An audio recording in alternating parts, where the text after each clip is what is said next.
damn. And that's all they say, you know. Other times, guys would figure it out, or other times I'd drop them off. You know, I'd get them to a hospital, we'd get them somewhere safe, after we'd fly them out, or however we were getting them from point A to point B, and, you know, they'd be hurt, real hurt. And they wouldn't know who I was. I'm not telling people, I didn't care. That wasn't why I was there. And so I do my job, and then somehow the word would get back to them, you know, who patched them up. And they would come find me years later and be like, hey man, I want you to know I'm telling everybody in the world the Red Ranger saved my life. Those are some of the greatest moments I've had. But it's always a great thing because they could care less really that I saved their life. They're just excited to be back meeting me. I'm like, I'm just glad you're breathing, man. I remember what you looked like when you were all messed up. You don't remember that part. So I'm glad to see you standing here before me. That brings me joy. You know, the other day I was at a convention and this mom, I watched her for 2 days. She was walking around in front of my desk, and she would just look at me and she wouldn't come up. You know, and I get stared at a lot sometimes. I feel like I'm in a fishbowl. You know, people just like, and they're looking. I'm like, what's up? Come on over. And they're like, and they're, you know, hiding behind a castle or moving behind a rock or something. So, and you know, for 3 days she did this. And I was like, at some point she's gonna come say hello. I'm looking forward to hearing her story because I could tell she had something on her mind, but I didn't know what it was.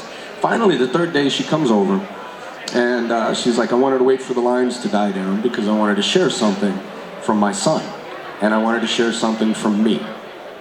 And she immediately, tears in her eyes, I could tell this was tough. She says, my son was a United States Marine, and he served overseas.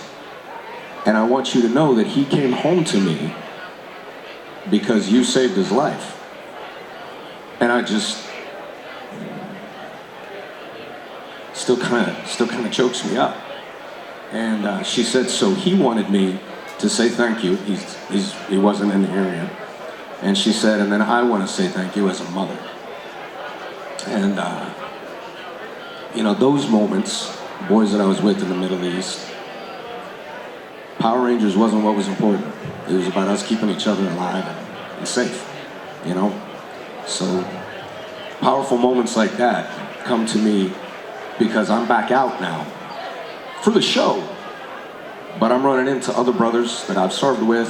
They're coming up and saying hello, shaking my hand. They never knew I was famous. And then they come up and they see me at a show and they're like, holy crap, you never said anything. I was like, it wasn't important. I told you when to do your push-ups, and then I did them right next to you, didn't I? That's what mattered. Now we're here and we can talk about this, because this is what matters. You know what I'm saying? So here, there, it's been a little bit of everywhere. But just like when I was over there, that's what I was doing. I'm here now with you because this is what's important, and this is what I'm doing. So thank you for having me, man. You guys rock.